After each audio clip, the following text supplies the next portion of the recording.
มาส่งพี่น้องสืบพันธุ์แห่งของเขาเสียงอินดาวเสียงอยู่ค่ะเมื่อในวันที่8 4 เดือนปี2022มีทั้งข่าวมองใจ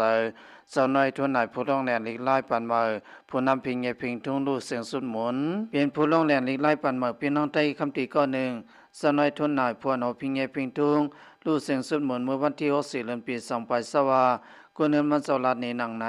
เจ้าหน่อยทุนไหนอายุ65 ปีลูเสียงสุดหมุนที่เวงมีกินนะย้ำกลางเนื้อ6 โมงครึ่งเมื่อวันที่6 4 เดือนปี2022นั้นสิเอาตัวตายมันซ้ายกว่าไว้ที่วันกุ้งยองสิเวงเมืองกองไหนยาวตอนดาได้คำตีเต็มมันหนังได้สมกว่าแขนก่อนหนึ่งเมื่อหนังลอยลงกนปังตอนดาได้คำตีลิงไล่แลพิงเงพิงทุงเสื้อสาลายลองสังโกยาวลิงไล่ปันก่อนให้มันมีกาการย่อมมันมีปืนปีเอาเข้าถึงมาแลเปลี่ยนลองซุ่มหลงซุ่มหลังเต้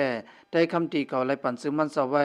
บนหน้าธรรมะไหนยาวเจ้าน้อยทุนไหนก็เปลี่ยนพวนเอาก็หนึ่งอันคัดสาเหตุสามาตาลิกไล่ขึ้นกับปันมาอันพ่อมอมกันนั่นยาวมันเจ้าในหลายการตาลิกไล่และพิงเงพี่น้องได้คำตีขึ้นอย่างมาส่งมาเปียวเข้าหึงเสียมกาไล่เตรียมความได้คำตีมาเปียวเข้าหึงในยาวเนื้อกับเพียงความอันมันเจ้าเตรียมไว้หางกุยนั่นป้าไว้เพียงความเมืองหน่อยเพียงความคนคือใจเสนในก่อเป็นเพียงความอันสื่อเสียงหรือหลังเนื้อเจ้าคือใจอันหนึ่งในยาวมันเจ้าเขาเปิ้ลในการเก็บความพิงเงพิงทุ่งมือก่อนลิกไล่และพิงทุ่งเมื่อพ้องสังคมหมดได้คำตีเขาเตรียมออกเพื่อนเล็กเพื่อนไทยคำตี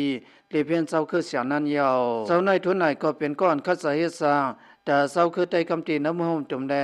เนื้อเมืองอินเดียพร้อมห่มกันก้อนหนึ่งนอกเสียนั้นเจ้าในทุนไหนก็เปลี่ยนพวกโนปันตั้งอุเจ้าคือไทยป้าเสียมพี่น้องไทยแหลงตีเหนือเส้นตั้งรถไฟก้อนหนึ่งไหนยาวข่าวแน่มัติพี่น้องไทยคำตีข่าวเงาขาสุกว่ายอดตีในค่ะพี่น้องซื้อส่งทำข่าวเงาเขาตั้งเสียงหาเลยมีตัวสะสองเปิงก็เย็นเสื้อสาลดพีกันเสกมอย่าไปลืมติดตามของข่าวเสียงเย็นเสกมค่ะเมื่อส่งดังเสียงค่ะ